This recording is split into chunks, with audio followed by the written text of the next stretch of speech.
This is the Goal Talk Podcast. Okay, hello everybody. Welcome back to episode 4 of the Goal Talk Podcast.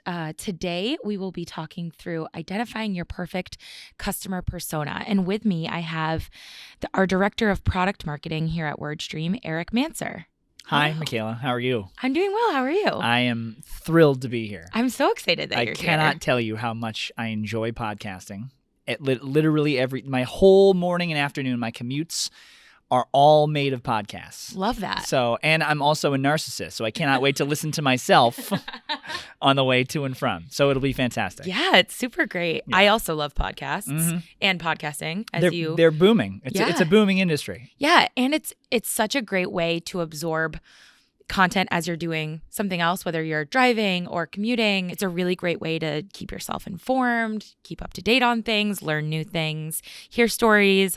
I absolutely love it. I'm fascinated by it because it's sort of a natural progression from the way radio used to be. Yeah. Where it's no longer just background noise. Now it's actually insightful, and you're actually interested in what these people are saying. It's so much less of what like talk radio is now, which is just incendiary and like I'm gonna say it's like a hot take machine. Whereas this is actually, it's you want to interact with these people. Yeah, so I love and this it's stuff. really cool because it's way more approachable.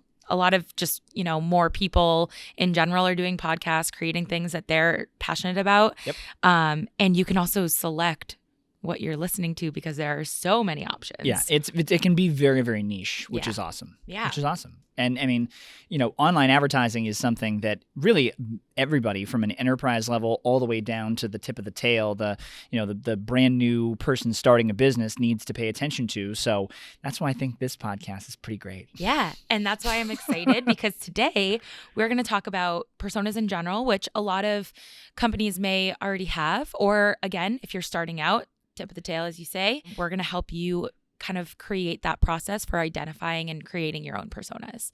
So I'm pumped. I'd like to talk a little bit in the beginning about you, your kind of history with product marketing, and your time here at WordStream. Okay, sure. Open-ended, but really go for it. leave it wide open for me. So I have always been a storyteller. I've always told stories in various forms and concepts. So I started my career in radio.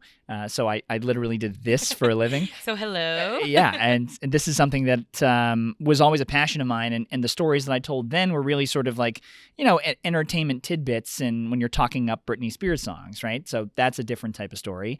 I left there to go, work in marketing for a local newspaper, so like a Village Voice or something like that. From there, left to go work at Live Nation, which was a big concert promotion company. Exactly. And worked on the buy side. So we would work on buying and selling advertising, but telling stories about why you would come and buy the country mega ticket to get, one price, but tickets to all 4 country shows that summer, So I'm always trying to tell a story.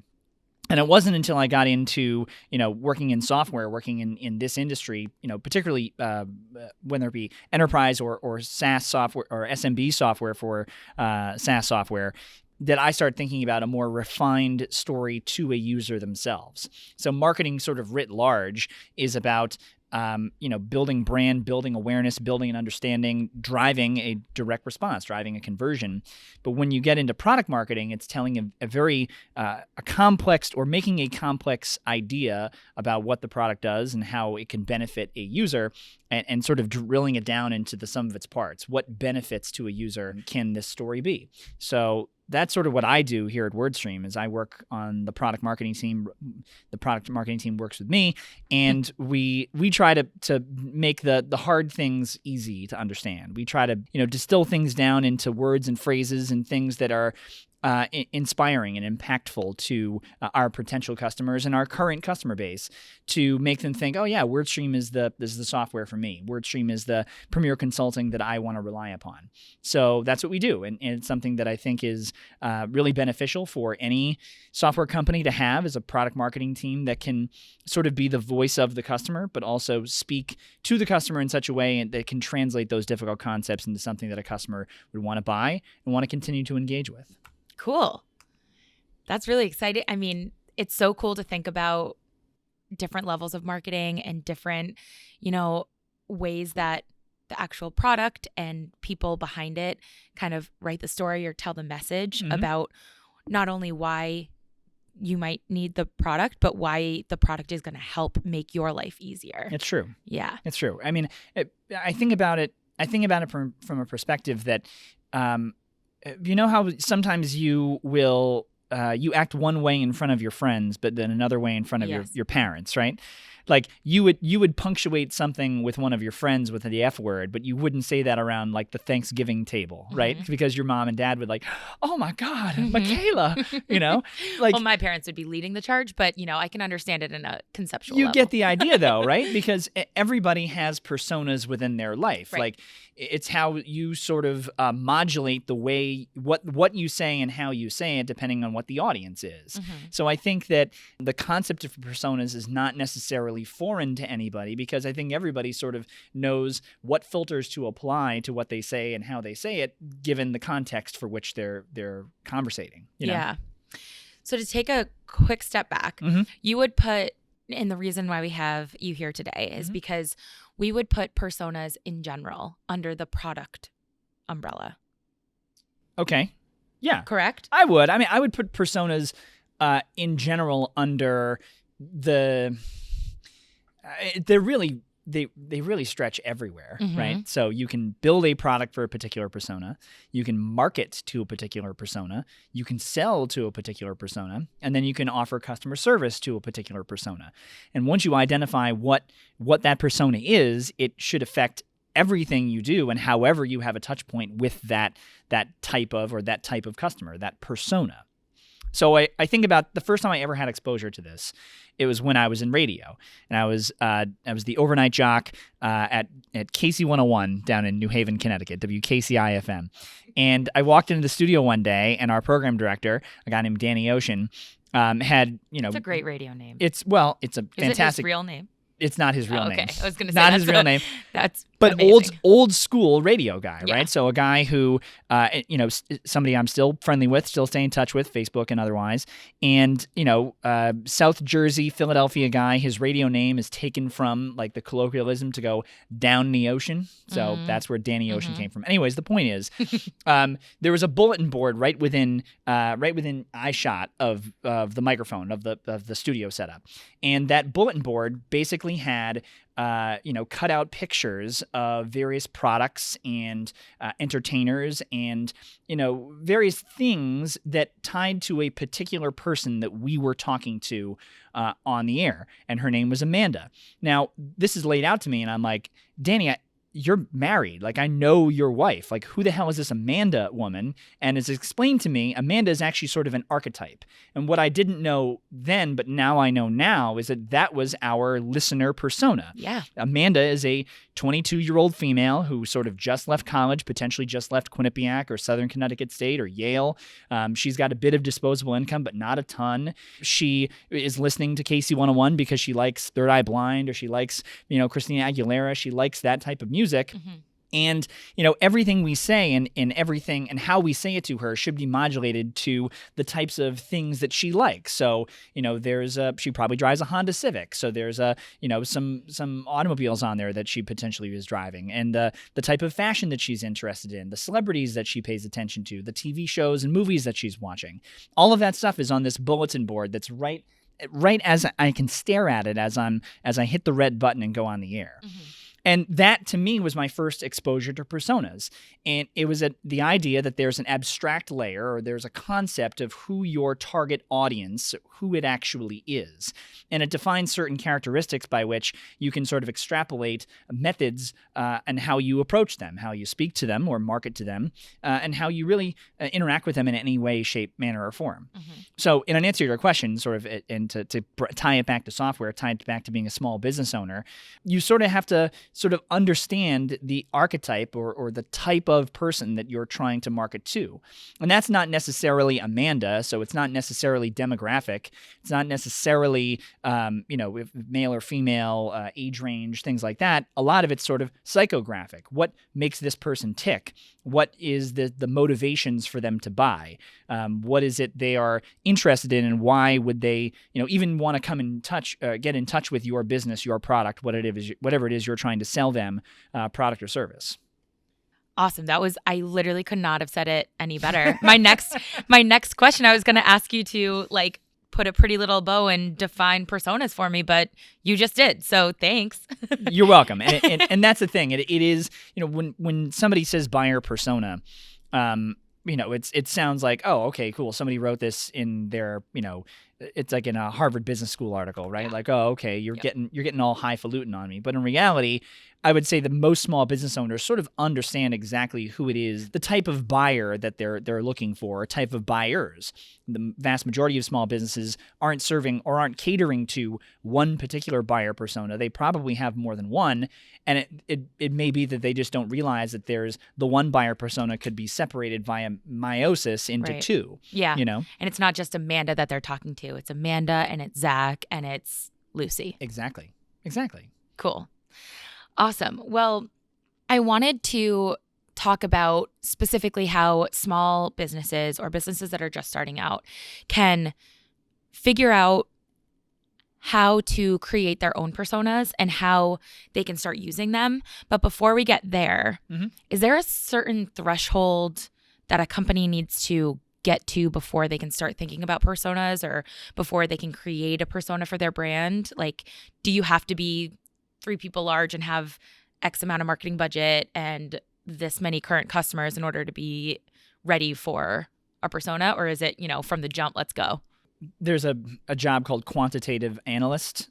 We call them quants, basically, these data science guys that just live within spreadsheets. And the first thing they're going to tell you is, oh, you need to achieve data sufficiency before you make a decision on anything. Yep. So I think that if you have and this is another product marketing term, if you have sort of product market fit, you understand what it is you're trying to sell, what it is you're trying to do or trying to market, you understand that the market itself is ready to buy that thing, then you already have an idea about what your persona could be. It's nebulous, it's in the fog. You don't have a distinct definition of who your buyer persona is, but you generally understand that if you have product market fit, there's going to be somebody out there that wants to buy it. But then once you actually start to acquire customers, once you start to have people come through the door, you can then start to characterize and conceivably categorize who it is those people that are buying, that are interested, that are challenged by and want to purchase your product. So I think about it from a consumer product or CPG or consumer product goods perspective. So let's say you're Harry's. Now Harry's is a company that is started as a direct-to-consumer brand. Exactly. They sold razors, but mail order razors. Right. And they understood that the King Camp Gillette model of selling razor blades, which was basically sell them the handle for cheap and then we sell them ridiculously expensive razors, was unsustainable in this new economy where people just are getting Amazon Prime packages delivered to their house on a moment's notice. So why can't we move the concept of buying razor blades up to that moment? So they recognized they already had product market fit because thousands of men around the world, certain present company notwithstanding, shave every day and they have to have razor blades, right? So they understood they had product market fit, but what they didn't really know at the outset is like who exactly their buyer persona was. So they hang out a shingle, they do a bunch of online advertising, try to build the brand, probably do some podcast ads. Michaela would love to sell some podcast ads if you're in the market. And they sort of started to understand who their buyer persona was when people started to buy. And if you're Harry's or Away Travel or Quick Toothbrush or Rothy's or the shoes. Exactly. These direct-to-consumer brands very quickly understand who their buyer persona is by the type of psychographics that they're seeing coming in. So they also get a lot of that information from NPS surveys, from the customer support and customer outreach that they're doing. They're sort of figuring out who those archetypes are, and then they can sort of take that information, re-input it into their marketing engine, and now they know exactly how they go about getting these types of consumers. So if I'm understanding you correctly, you're saying even if you don't have the data to support exactly who, like a solid definition of who your persona is, use your idea and your product market fit to create kind of like a foggy definition and a kind of like an outline of your personas, however many you may have. And then once you start getting the data, use that to further define, extrapolate, build upon, and like really drill down. But it sounds like you can kind of use personas even if you don't have the data from the start. Yeah, that I would say that's true. And really what it comes down to is if your idea, if it's actually going to work, you're going to find that out relatively quickly. Yeah. Right? Like there's probably, and I don't know for sure, but I bet there's like one Vietnamese restaurant in Lubbock, Texas, right? Like probably one, right? It's a unique type of food, but it's in West Texas, and there's probably not a ton of, buyers or people who are willing to eat outside of their comfort zone. So that's the one, right? And maybe that restaurant wins, maybe that restaurant doesn't, maybe that it's incredibly successful, or maybe it's a failure. You're going to find out relatively quickly once you hang that shingle out that you've got actual buyers, you've got product market fit. So the idea has to come first, and if it starts to win, you can very quickly start to understand who your actual buyer is, or at least your target buyer is, based on an understanding of who the market is and who it is that's coming to your doorstep to actually make a purchase. And not only create the outline for how you talk to these people, how you market to them, how you interact with them, but maybe even kind of pivot your product to better serve those people. It happens all the time. Ooh. Yeah, it happens all the time. Also, can we just go back? What was that town name? Lubbock? Yeah. Where's that? I've never even heard of it. Is it a big town? It's a city. Oh. In West Texas. It's probably one of the largest cities in West Texas. It's like Lubbock, Odessa, Midland. I'm not from Texas at all. Your though. Texas city knowledge is top notch. I know like Houston, Dallas, Austin. It's sort of where Friday Night Lights was based. Oh, it was like in West Texas. I've seen that. And it's where Texas Tech University is in Lubbock. Okay. So Texas forever. Yeah, something like that. Awesome. Really cool. So we've kind of touched on this a little bit, but you've talked about consumer products. You've talked about softwares. Is there any type of business that really wouldn't have a persona, or that this wouldn't apply to, or can any business benefit from defining their personas? Like, is there kind of a hole that doesn't encompass?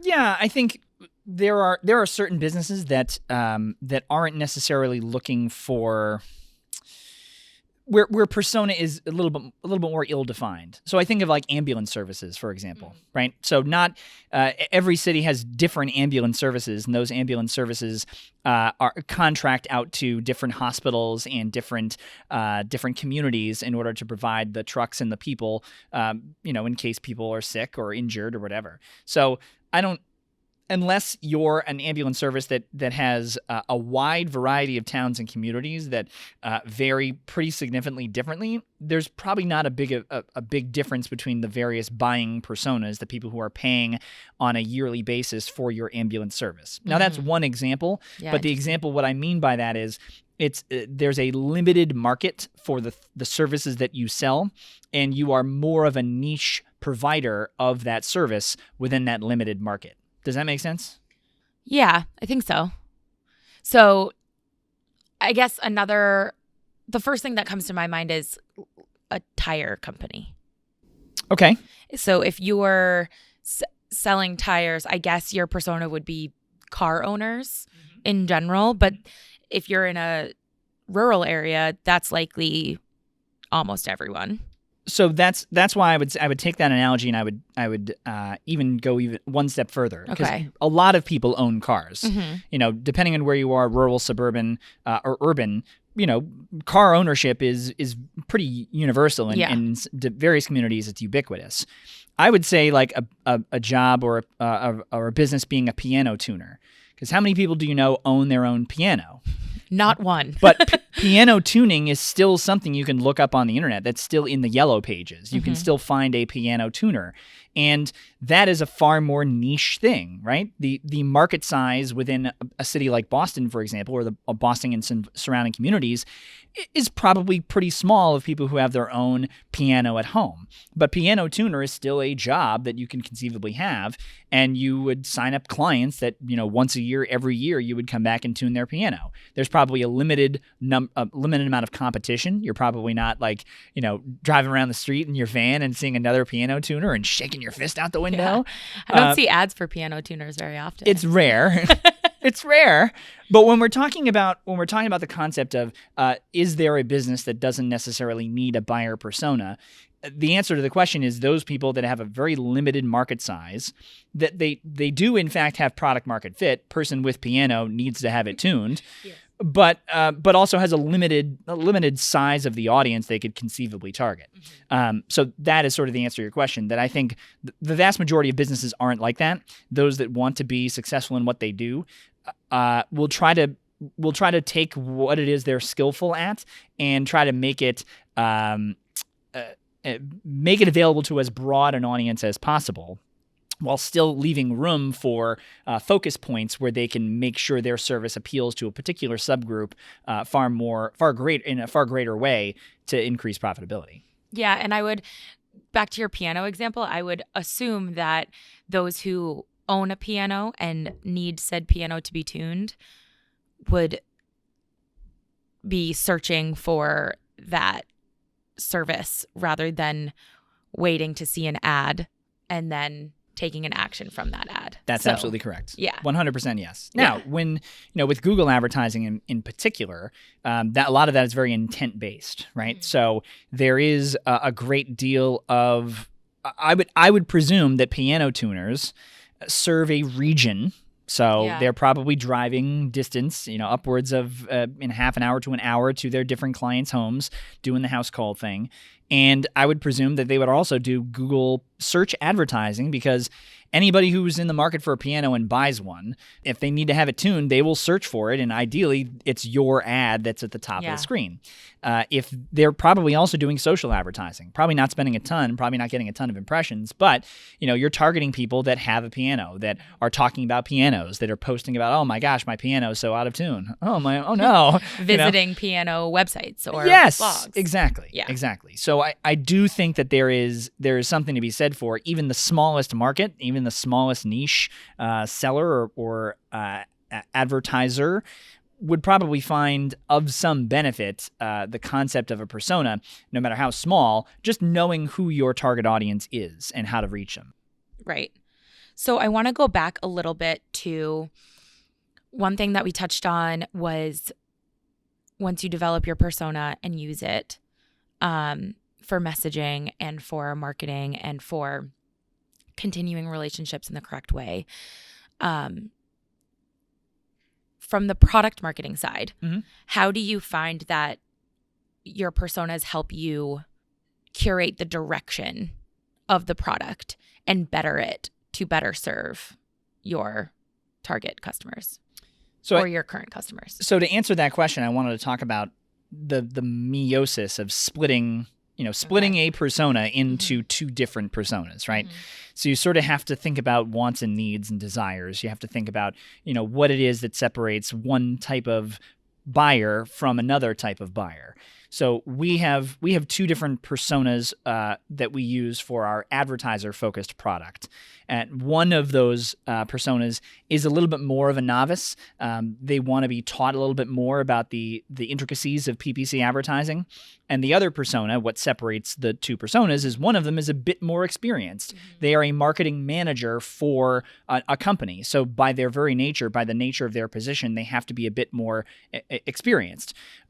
They are not a business owner like the earlier persona, the teach me a little bit more. The one who's doing it all, but also has to do PPC now. Exactly. So, you can see the separation in between the two personas because one is a marketing manager that needs to know more just by very nature of their job title. The other is somebody who is marketing their own product or business. Maybe they're the CEO of their own company. They have to do their own marketing. So in an answer to your question, once you sort of come to that understanding that you have an inexperienced novice on one side is sort of one persona, and a more experienced person, but who is beholden to the numbers and needs the help, needs the understanding, needs a tool that can help them. Hours back. Precisely. You start to understand what it is their motivations are. Right. One person has no idea what they're doing and absolutely needs somebody to help them do this, or somebody or something to help them do this, right? Or some resources to teach them how to do it. Precisely. The other simply doesn't have either the time or the energy to be able to do all of these things on their own in the native channels, which aren't providing the level of expertise or understanding that they need in order to be successful in their job. And aren't super easy to use or straightforward. True. And I think the point is and I'm hoping I'm answering your question, is that when you're thinking about marketing to a particular type of customer, if you understand what those motivations are, that's where you start to see the separation and the creation of a persona. It's less about, like I said, the demographics. It's more about who is this person, what makes them tick. One person, what makes them tick is they need to be successful. In order to be successful, they have to market to an audience. They have to sell, they have to do advertising in order to bring more people in the door to buy their thing. The other is working for the man does have a job, and their job is marketing, and they need better time efficiency and limiting of spend exposure wherever that can come from. So you understand what those motivations are relatively quickly once you understand who those customers are and who you want them, who you want buying your stuff. Yeah. And then once you kind of split that and understand those people, feedback from them can help. Absolutely. 100%. Guide your product. Another example of this is they're in the news right now is Away Travel, right? So they make luggage, they make suitcases. There's a pretty famous business book called Crossing the Chasm, where you come to the realization that any new technology is going to have this sort of early adopter phase. And then before you reach, really success within the product, you sort of have to cross that gap between where the early adopters end and you've reached that market size of early adopter, and where the rest of the market is going to be available to you. You got to cross that chasm. So with Away Travel as an example, I think they probably got all of the, young to elder millennials that needed a new suitcase anyways. They weren't. Have one. Yeah, I know. I figured. They wouldn't naturally be in market, but they needed to go out and buy something anyways. It was tech focused. Like you could plug your phone into it. It looked really cool. It on looks Instagram. really cool. It's a good design, whatever. And your mom and dad who are like, they got the old American Tourister. Yeah. It's under the bed, right? And they dust it off when it's time to go travel. Yeah, they all nest. They are way on the other side of the chasm, right? They couldn't fathom spending $120 on a hard side suitcase when they can just go to Marshall's and get the whole thing, a whole set of, including the big one, for $120, right? Yeah. So Away needed to identify what a new buyer persona and how to get that person, jump the chasm, get over and expand their market share and be successful, right? So what are the ways they try to do that? Well, I think they sort of very quickly understood that in order to get over to that person who was, less tech savvy, less willing to buy just based on an Instagram ad, they needed to touch this thing. They needed to actually like, oh yeah, this is pretty sturdy. Yeah. Oh, it's pretty light. Oh, they needed to have that guy jumping on it and it's not breaking. Exactly. They needed retail stores. So it's the reason why they did do pop-ups for a bit. They had pop-ups for a bit. Now you can find them, and I think they're in Neiman's or in Nordstrom's now. Nordstrom, I think. Yep. They needed to have some physical presence in order to get that next set of market, that next buyer persona, which is maybe the tech's non-savvy or tech inexperienced or unwilling to engage in a purchase of this nature without actually having seen it, touched it, held it, and they had to identify who it is who is going to buy, and now, even the happen-upons, the people that just kind of walk by and say, "What's that?" Exactly.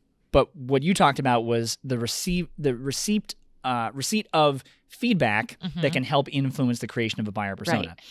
I don't know this for certain, but I know a guy who works there at Away, and I know that their customer success team is incredibly well plugged into who the buyer is. Right. And I'm supremely confident, I know this to be true, that, the elder millennials like us, we're buying these suitcases for our parents, and their parents were like, I would have never bought this were it not for the fact that my kid bought it for me, because I don't buy suitcases without looking at them first. Yeah. And like a compilation of that type of feedback, whether it be NPS surveys or just interactions with customer success, immediately starts to get their gears going, like, oh, maybe we should put a pop-up shop, in Madison Avenue in New York City to see if we can get some foot traffic and people can see this thing. Yeah, and the other thing that's interesting there is not only are they creating these pop-ups and other tactics to try to get a new wave of people in the door, but they're also adding in a hook that gets their current personas that might not be ready to buy,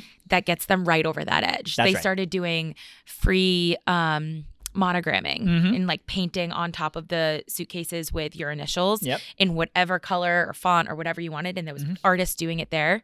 That's what pushed two of my friends over the edge because they had seen mine. They were interested. They were like, that thing's so cool, but I don't have the $200, that I want to spend on a suitcase. That mine works fine. But then they saw that they were doing the free monogramming. They were like, oh, they made it a little bit cooler. I mean, I got $200. I could do it. Well, they identified that in a particular buyer persona, that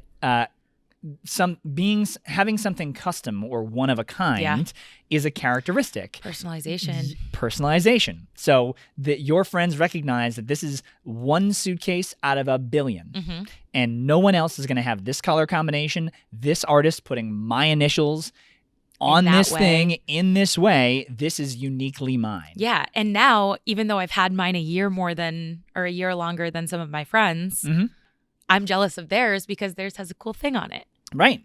The value that's put upon something being rare is a characteristic of a potential or a particular buyer persona for Away or any of a number of different companies. Right. I'm reminded, I don't know why I'm thinking about this, but of another direct-to-consumer brand, Third Love, which has basically made personalization, customization, in the incredible uniqueness to women's bodies, the hallmark of their brand. And they recognize that their buyer persona is somebody who felt underserved by the big box lingerie stores and felt that if they could market a product to a person that wants far more customization in what it is they're buying, it could be a multi-million-dollar company, and it turns out to be. And they recognize exactly who their persona is, which is somebody who wants that level of customization, that level of uniqueness that is required for the product that they're buying, which is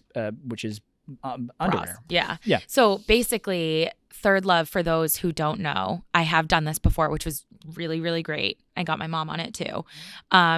You sign up and they give you basically a survey, and you go through and talk about, your past experience, what doesn't feel comfortable about that. Basically, why are you in the market for a new bra? And then they take all that information, recommend something to you, and then they give you the bra for free, and you just pay for shipping. And if you don't like it, you send it right back and it gets donated. Who wouldn't do that? But there's so many other companies. Then you're hooked, and then you buy 10 more. But there's so many other companies that are now doing, or that were doing this before Third Love came along, that have identified that as a persona characteristic of a desire to be much more custom, to be much more tailored. And I use the word tailored specifically because you've heard of Indochino, right? Yeah. So Indochino is a company that is a custom made to measure suit company, and it's truly tailored. It's truly tailored. And I will never not. It serves a particular market of men who did not feel they were being very well served by the Men's Warehouses of the world. Sorry, Men's Warehouse. Hopefully you're not an advertiser on the we on the also podcast. Like you. You're great. So they identified that as a unique characteristic of a particular person in market, and they went after it, right? Yeah. So we've talked about you've talked about some of WordStream's personas. I'd like to give a little bit of insight into how many we have identified as a company and how we use them. So WordStream has 4, correct? We do, yes. Yes. Yep. And so you talked about how we have advertiser personas. Mm-hmm. The other side is agency personas, correct? Mm-hmm. Can you, before we get into what these personas are and how we use them, can you define what the difference for those who don't work at WordStream, basically how we identify an advertiser versus an agency? Sure. So this is actually relatively unique to the software space. Right. We market our software to two broad archetypes, which is that person who is serving, who is looking to spend money on Google, Facebook, Instagram, and Bing, either on behalf of their own business or a business they are working for specifically. They are employed by the business. Their own business, yeah. Either their own business, they own it, or a business they are working for and employed by, a marketing manager, let's say. Yeah. Or they are looking to buy advertising on those channels on behalf of the clients they manage at a marketing agency. Right. Now, they're obviously, as you know, they're the three big marketing agency conglomerates, and then they have a series of subsidiaries and subsidiaries to subsidiaries and subsidiaries to subsidiaries. It's really a marketing agency hegemony that currently exists. Yeah. But there are a very, very large amount of independent marketing agencies that, really sort of start as, hey, I need a website. Can you build it for me? And that's sort of how they've built their business of being sort of a digital, local or regional digital marketing agencies that have gotten into or starting to, grow to the point where they're now buying advertising on behalf of their small business clients. Right. So WordStream Advisor as a software suite not only serves pretty well both the direct buyer of advertising, but also the agency buyer of advertising, those individuals that are buying on behalf of one of their customers. Yeah, and managing the actual PPC spend for other companies that they represent. Correct. Versus for their own company. Mm-hmm. Cool. So you said that we have two advertiser personas. Mm-hmm. Do we also have two agency personas? Yes, that's sort of where the divide is. Right. So the two broader archetypes, advertiser versus agency, then we have two sub-personas. Split them, yeah. Exactly. So we identified on the agency side that there are some smaller digital marketing agencies that probably started in the SEO space, search engine optimization space, or really at the ground up, like let me build you a website space, to want to provide more services, to add more services to what it is they can do on behalf of their clients. Now, this serves a twofold purpose. One, it allows them to be a little bit more full service, so they're no longer just doing just the one thing, website building and SEO.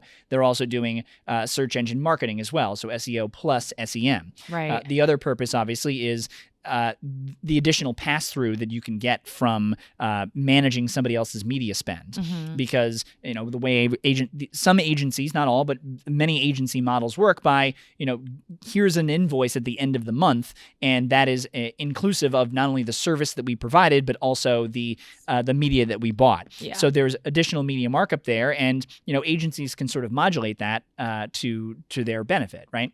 So there's a twofold purpose for that type of persona that is adding new services to their agency repertoire. The other persona that we have is somebody that has already added these services. They have been doing this for quite some time. Yeah. And these are agencies, again, independent, marketing agencies that, probably offer some of these services, or maybe they just do the media buying. Maybe they just do the advertising themselves. But every single agency is going to reach this sort of this moment where they have to sort of cross the Rubicon, right?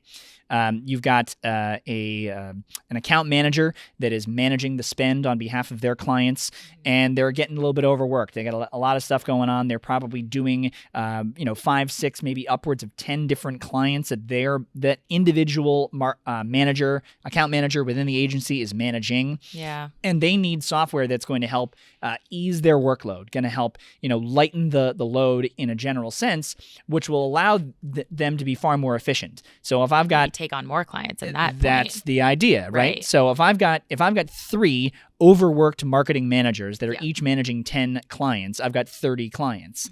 But if I can improve their efficiency and I can provide them with a tool that allows them to take on an additional 5 clients, that means I can bring on 15 more clients and the associated spend and retainer that comes with that. Yeah. So Our other persona is somebody that's a bit more experienced, a bit more well put together within the PPC and social advertising space, that wants to improve the efficiency of their team and grow their business and grow their team by increasing workflow efficiency. So you can see that the split between our advertiser personas, which is sort of a very I don't know what I'm doing, I'm relatively new at this, I am my own business, and somebody slightly more experienced, somebody, I work for another business, this is my job, and I need to get good at this or continue to be good at this. Yeah.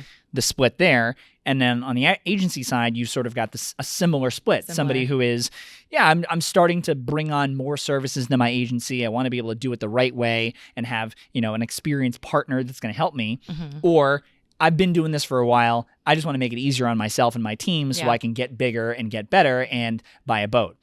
And that's sort of, well, I mean, everybody wants to buy a boat at some point, right? Yeah. So that's sort of where the splits are and where the 4 different personas came from. Cool. Yeah. So we have, just to recap, the advertiser, more novice, but usually a business owner. Yeah. Or a very small team.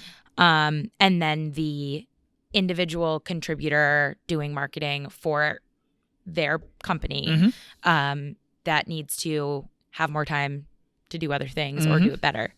And then on the advertiser side, we also have... On the agency side. Sorry, yes, on the agency side, we also have the just newly adding PPC services, and wants to do it really well, needs an ally, and then has been doing it, just needs to be more efficient. Yep. Cool. Exactly. Now, those are the 4 personas that we have. Mm-hmm.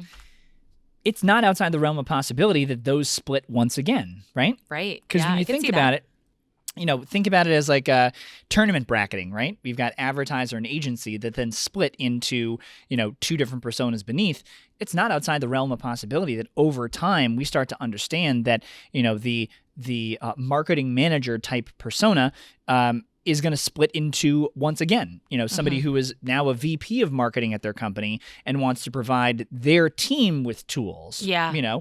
As opposed to the single marketing manager at a smallish company that is looking for a tool just for themselves to use. It's possible that could happen, right? Where I could see it. Yeah. You could see it, right? So, but for us, our present moment, our present set of personas makes it a bit easier to market to sell to manage those types of customers, as well as build a product that is more unique to them. So if you subdivide your persona a little bit too much, then it gets now you're splitting hairs, literally. Yeah, dicey. Yeah. Yeah. So that's just our story. That's just WordStream. But the idea of a buyer persona is something that really any small to medium-sized business or really anybody in the world could conceivably comprehend and understand. Yeah. And along those lines, I mean, our personas at WordStream specifically live within our product team, used by everyone, but were created by our product marketing team. How often do we revisit those and make sure that they're still serving us and our customers? I try to pay attention to that stuff all the time. Yeah. I try to speak to the sales team regularly, try to speak to the customer success team regularly. I have, one-to-one contacts with the leaders of those teams. And, I'm sort of always looking for feedback. Is our customer base evolving? Is our customer base changing? Are we identifying that it's more than just an anomaly or more than just a reach case of a type of customer? Are we seeing an evolution towards a new persona? Now, it doesn't happen all the time. It can take a year to evolve that or grow that or find that. But you sort of try to keep your finger on the pulse because you never want to be late to the party on that decision. You sort of want to get ahead of those things. And furthermore, some companies will choose to create a new persona. They will be way early on it and say, we're going to have a concerted marketing effort towards that goal, towards that aim of serving a unique, new, different market. So like we were talking about in the direct-to-consumer goods they wanted to grow, and in order to grow, they needed to like identify what the new persona was and then market aggressively towards them. So it can happen either way. You can either see one develop out of your existing personas, or you can identify one and say, well, I'm going to have to go for that. I'm going to have to take aim and find a new customer base. So in practice, how would you suggest, we've kind of talked about how to create a persona, where you have to look, but how do you go about collecting the actual data that you need to use as a small business to create a really effective persona? You try to have, well, I think you sort of have to understand the various characteristics of who it is that is buying. So you do things like NPS surveys or collect a focus group of your current customers and sort of ask them about, what it is they're looking for, what it is their desires, how did you get to WordStream? You ask them things like, what is your role at X company? I'm an owner. Oh, okay. Well, that could put you in a totally different bucket than I'm a marketing manager. I'm like level 4 in the stack, and I know who the CEO is, but I work for a VP marketing who works for a CMO who then works for a CEO. So that's a totally different person, and immediately you can sort of identify the stakes are totally different for these two people. Sorry to interrupt you. Can you define NPS? What? I'm not familiar. NPS is a Net Promoter Score. Okay. So a Net Promoter Score is a number that you aim for from every company pays attention to their Net Promoter Score, right? And that is to say that they want to understand a broad or general idea of what the satisfaction of the customer is with their product or service. Got it. So we do surveys very frequently to our customers to try to understand or ascertain their satisfaction with what it is we're doing from a product and service perspective. Okay. And within those surveys, we ask some of these types of questions because A, we genuinely want to know. We want to know more about our customers. But B, we sort of use that to understand or identify if there are, again, not anomalies, but sort of we're seeing a split off. We're seeing a new or unique persona that's developing. Right. So the how to create a buyer persona. You're a small business owner. Let's say you're a plumber, right? Now you can very instantaneously understand that there's two different archetypes. Like we have advertiser and agency. If you're a plumber, you either serve a business or residential clients.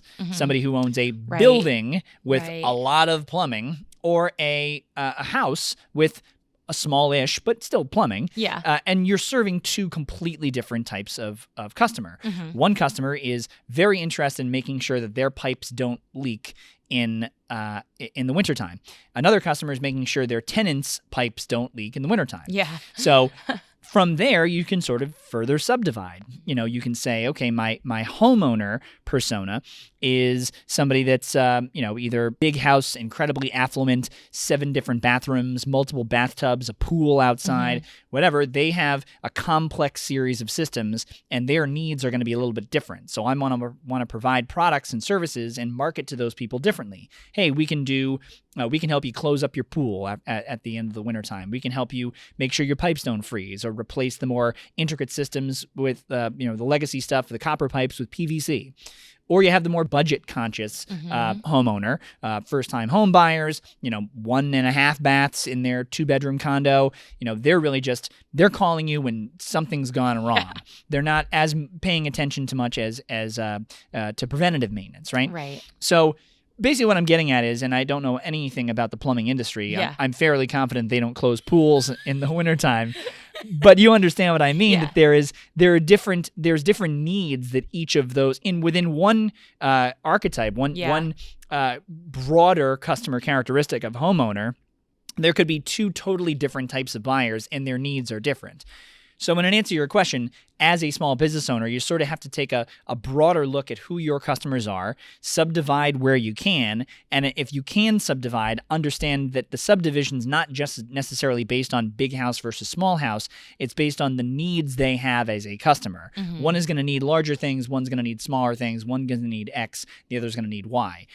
That's sort of how you start making those deep cuts, which will separate your customers into personas. So I'm wondering if you can also look at personas from a, not only a what they're looking for, solution to their problem perspective, but also from a stage in the cycle perspective. Can you identify personas, like in your plumber example? Could a plumber's, one of their personas be maintenance plumbing needs versus new construction installation of plumbing? Mm-hmm. Could those be like a subdivision of like residential personas, or does it have to kind of live in that, large versus small, starting versus ending situation? Yeah, I think it depends on the industry. I mean, Yeah. the way you've taken the plumber example, you've made it into a sort of a buying mode or a funnel where they're at within a particular buying process. Stage. But that stage is a result of their need at the time. So Right. a contractor will look to subcontract to a plumber because they are building a new house. And by very definition, the construction phase is what their need is, right? Yeah. Whereas the homeowner, they are already at the end of that phase. The house is built. They're looking to either do preventative maintenance or they're looking to fix a problem. Right. So I do think the persona can be split that way, but again, it still comes back down to need and benefit. What it is I'm actually looking to this company to do for me at the moment that I'm trying to have them do it for me for. Right. I think that sounded fine. Sure. Awesome. We've gotten through a lot today. Is there anything else before we wrap up that you think is crucial for the small business owner to know and have in their tool belt when it comes to personas and creation of personas and maintenance of personas?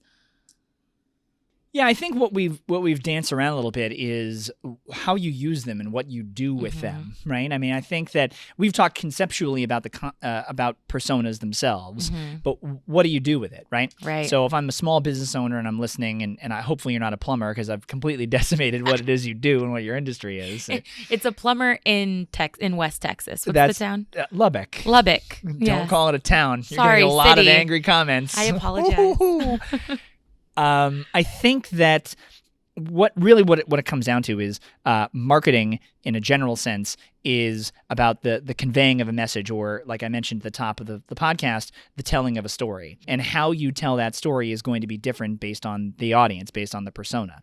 So one of the first things you can do once you've sort of identified that persona is understand how they want to be spoken to, what it is they want to see from you from a marketing message that's going to want to compel them to buy and compel them to make that business decision. So like how you're helping them solve a problem. That's right. Or fill a need. That's right. Right. So that influences where it is you advertise, so the context for which they are seeing that ad, but also it influences how you advertise, e.g. the creative, what you're showing to them. Right. So, if you're targeting, back to the plumber example, if you're targeting the type of customer that is a homeowner that you really want to just be in their Rolodex in case something goes awry, you're using the type of, I know, their contact list. Gosh, Rolodex. Well, that's a 90s. generally accepted term, I think. I mean, we all know what it is, but I think so. when was the last time you? I don't have a Rolodex, physically- Michaela. I don't own a Rolodex. I could see it. Could be a Rolodex guy. That's a direct-to-consumer business idea right there. Let's do it. Bring back Rolodexes. Yes. Anyways, so you're this plumber and you're trying to identify, okay, I want to be able to get my phone number on the refrigerator magnet of this home, of this homeowner. Then you start, marketing to them using imagery of, pipes bursting or of something gone awry, homeowner themselves under the sink. I don't know what I'm doing here. The type of creative is much more, it's supposed to bring about this idea that this is a painful thing that you may have to go through if you try to do this yourself. Yeah. Call an expert, call a professional to do it. Right. Whereas if you're, appealing to a totally different persona, your creative is going to be much, much different. Hey, available, fully licensed and bonded, available X amount of time, just, call and we can subcontract on your jobs. Then that's a totally different buyer. That's a home builder, right? Yeah. And that no longer speaks to your first example, Right. that messaging resonates with a different audience, and that audience will then hopefully take action inspired by your messaging. Exactly. So to oversimplify it, once you've identified your persona or your personas, you sort of have to understand what creative and what methods by which you're going to market that creative or get that creative in front of them. That is the biggest thing that or at least at the outset, that influences your marketing based on at a persona level. Which is perfect segue. We next episode, we'll be talking about the basics of advertising on Google, Facebook, and Bing with Holly Nimick. So that'll be a really great episode and a really great way for us to directly use this information about personas and how we can apply that to our digital advertising efforts. Sounds awesome. Yeah. Now that's available on this feed, this podcast feed? Yeah, it's next up. Oh, that's amazing. Yeah. I'm excited. Yeah, I'm excited. I can't wait. Awesome. Well, thank you for having me. I really appreciate Thank you so much. this. This was really enlightening. I hope, I got a lot out of that, so I hope that our audience did too. Don't forget to follow us on the Goal Talk Podcast Twitter, just at Goal Talk Podcast, and join the conversation there. And look out for next week's episode, which will be, again, the basics of advertising on Google, Facebook, and Bing with Holly Nimick. All right. Thanks. Appreciate it.